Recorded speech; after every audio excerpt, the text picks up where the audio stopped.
针对台海冲突，美国最近又进行了一次推演，结果得出一个结论：8万解放军直接登陆台岛，而台军在解放军的打击之下已经全军覆没。来看详细情况如何。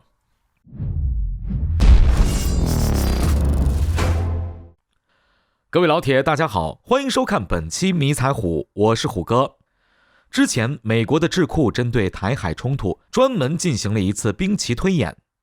在这场推演中，除美军外，还有多国军队的参与，所以最终美国获得了台海冲突的胜利，解放军付出了惨重的代价。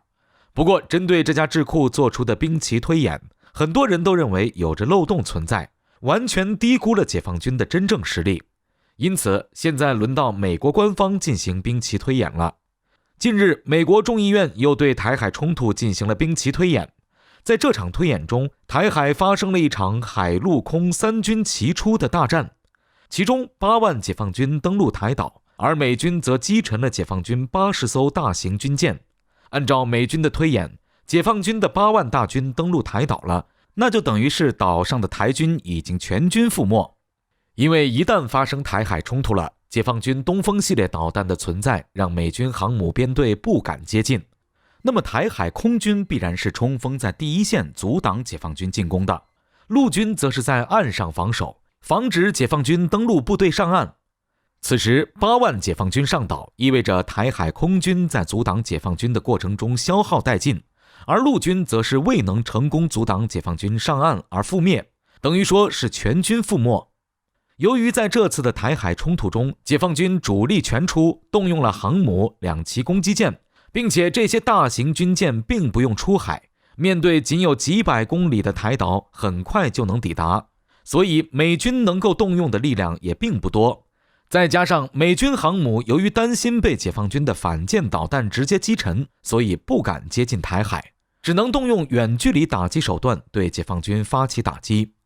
但即便是如此，美军也击沉了解放军80艘大型战舰。如果按照解放军海军的现有规模和舰艇数量来看，这80艘大型战舰也相当于海军的全部家当了。所以在一些美国议员的眼中看来，这也算是取得了最终的胜利。毕竟解放军的海军战力已经损失殆尽，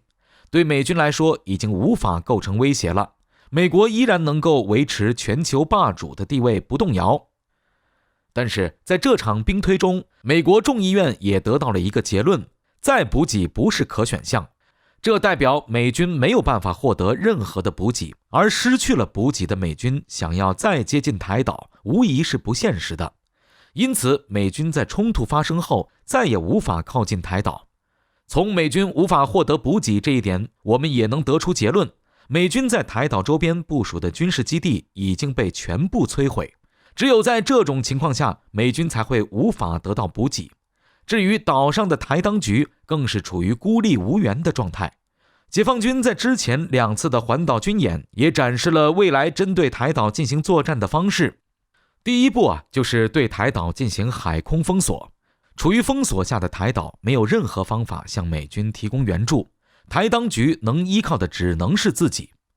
值得注意的是，在这次的推演中，美国并没有公布自己是用什么武器去对解放军发起打击的，包括美军的损失以及美军从哪里发射的导弹都没有公布。这让岛内不少人都认为，是不是这些武器弹药以及损失全部都是台军的？因此，岛内有专家就得出结论，美国现在这么挑起战争，就是想要把战争的概率扩大。美国不出一兵一卒，但是会给予台当局武器上的援助，让台军能够使用这些美军的武器去抵抗解放军的进攻，让台军和解放军斗个你死我活。在本次的兵推中，美国也说了，解放军的8万大军锐不可当，直接登陆了台岛。这也就意味着，以目前台军的实力，根本无法阻挡解放军的进攻。那么，有什么办法去改变这一切呢？自然是未雨绸缪，提前武装好台军，让台军的战斗力翻倍提升，这样才不至于在未来的台海冲突中全军覆没。现在的200美军教官过来训练台军，只是一个开胃菜罢了。真正的大头还是对台军售。像这种给数万甚至是数十万人提供武装需要的钱可不少，美国可不是做慈善的人，这笔钱都需要台当局掏腰包的。像兵推中的美军击沉解放军80艘战舰，是什么武器击沉的，虽然美国没说，但也在暗示，只要台军也购买使用这些武器，同样能造成这效果。